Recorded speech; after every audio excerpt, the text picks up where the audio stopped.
మనం చదువుకున్నాము, కీర్తనకారుడు అంటూ ఉన్నాడు, దేవా నేను నీ చిత్తము చేయుదును. దేవుని నామానికి మహిమ కలుగును గాక.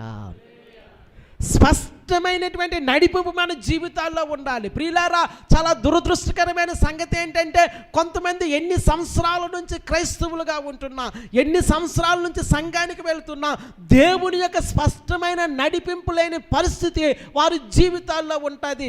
అది చేద్దామా, ఇది చేద్దామా, అలా వెళ్దామా, ఇలా వెళ్దామా అని అనుకుంటూ ఉంటారు. కానీ దేవుణ్ణి సంప్రదించి దేవుని మాట విని స్పష్టమైన నడిపింపు వారి జీవితాల్లో లేకపోవడము చాలా దురదృష్టకరమైనటువంటి సంగతి. ప్రియులారా, స్పష్టమైన నడిపింపు మన జీవితాల్లో ఉండాలి. ఎంత మట్టుకు మీరు రెండు తలంపుల మీద తలపడుతూ ఉంటారో, ఎంత మట్టుకు మీరు రెండు తలంపుల మీద నిలిచి ఉంటారో,